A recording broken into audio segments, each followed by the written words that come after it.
نحمدہ و نصلی علی رسولہ الکریم، اما بعد، فاعوذ باللہ من الشیطان الرجیم، بسم اللہ الرحمن الرحیم۔ آج کا ہمارا موضوع گفتگو ہے سورۃ الزمر۔ یہ سورہ مکی ہے، اس کی 75 آیات، 8 رکوع، 1172 کلمات اور 4908 حروف ہیں۔ لغت میں زمر سے مراد جماعت، گروہ یا جتھا ہے۔ اس سورت کا نام اس سورت کی آیت نمبر 41 to 43 وَسِیقَ الَّذِینَ كَفَرُوا إِلَىٰ جَهَنَّمَ زُمَرًا اور وَسِیقَ الَّذِینَ اتَّقَوْا رَبَّهُمْ إِلَىٰ جَنَّاتِ زُمَرٍ سے ماخوذ ہے۔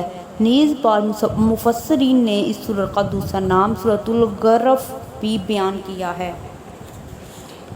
امام نسائی نے حضرت عائشہ رضی اللہ تعالیٰ عنہ کی حدیث ذکر فرمائی ہے کہ نبی کریم صلی اللہ علیہ وآلہ وسلم ہر رات اہتمام کے ساتھ سورہ بنی اسرائیل اور سورۃ الزمر تلاوت فرمایا کرتے تھے، اور ایک روایت میں یہ لفظ ہیں، آپ صلی اللہ علیہ وآلہ وسلم اس وقت تک نہ سوتے جب تک یہ سورۃ الزمر کی تلاوت نہ کر لیتے۔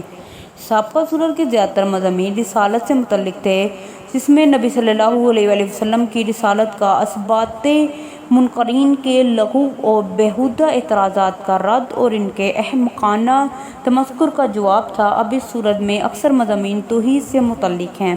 اللہ تعالیٰ کی توحید ثابت کر کے مصدقین کی مدح، ان کی جزا اور ان پر انعامات الہیہ کا ذکر ہے، اور مکذبین اور منکرین پر وعید و تنبیہ ہے، اور ابطال شرک کے لیے عقلی دلائل ذکر فرمائے گئے ہیں۔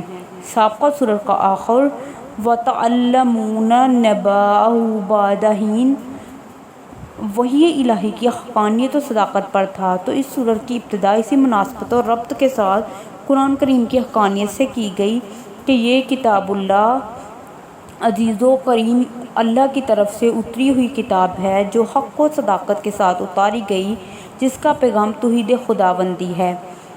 مہربانی کر کے اس چینل کو سبسکرائب کریں، صدقہ جاریہ سمجھ کے خود بھی سبسکرائب کریں، دوسروں سے بھی کروائیں، اور سبسکرائب کرنا بالکل فری ہے۔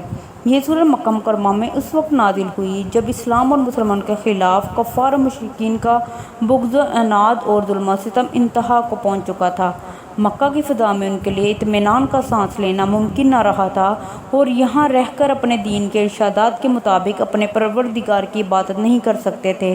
اللہ تعالیٰ نے انہیں یہ بتا دیا کہ اگر یہاں رہ کر تم بندگی کے فرائض انجام نہیں دے سکتے تو اللہ تعالیٰ کی زمین بڑی وسیع ہے، کسی ایسی جگہ چلے جاؤ جہاں تمہارا ایمان بھی محفوظ ہو اور تمہیں عبادت کرنے کی بھی آزادی ہو۔ چنانچہ مفسرین کرام نے آیت نمبر 10 وَأَرْضُ اللَّهِ وَاسِعَةٌ کے ضمن میں لکھا ہے کہ یہ آیات اس وقت نازل ہوئی جب حضرت جعفر بن ابی طالب اپنے ساتھیوں کے ساتھ مکہ سے ہجرت کر کے مدینہ روانہ ہوئے۔ سورت کے مضامین سے یہ معلوم ہوتا ہے کہ یہ سورت اس زمانہ میں نازل ہوئی جب مسلمانوں کو حبشہ کی طرف ہجرت کرنے کا اذن مل گیا تھا۔ اللہ تعالیٰ نے اس سورت میں مشرکین مکہ کی یہ حقیقت بیان کر دی کہ وہ اپنے بتوں کو خدا سمجھتے تھے اور ان کی عبادت کیا کرتے تھے، اور وہ اس ظن میں باطل میں مبتلا تھے کہ ان بتوں کی عبادت ان کے لیے قرب الہی کا باعث ہے، اور ان کے اس ظن میں باطل کا قلع کم کرنے کے لیے سورت کا آغاز اس حقیقت کے بیان سے کیا گیا ہے کہ اللہ تعالیٰ کی عبادت کرنا ہے، صرف اسی کی عبادت کرو، اس کے ساتھ کسی غیر کی عبادت کرو گے تو وہ عبادت مردود اور نامنظور ہوگی۔ صدق اللہ العظیم۔ مہربانی کر کے اس چینل کو سبسکرائب کریں، ساتھ لگے بیل آئیکن کو دبائیں تاکہ ہر نئی ویڈیو آپ کو سب سے پہلے دیکھنے کو ملے، اور سبسکرائب کرنا بالکل فری ہے۔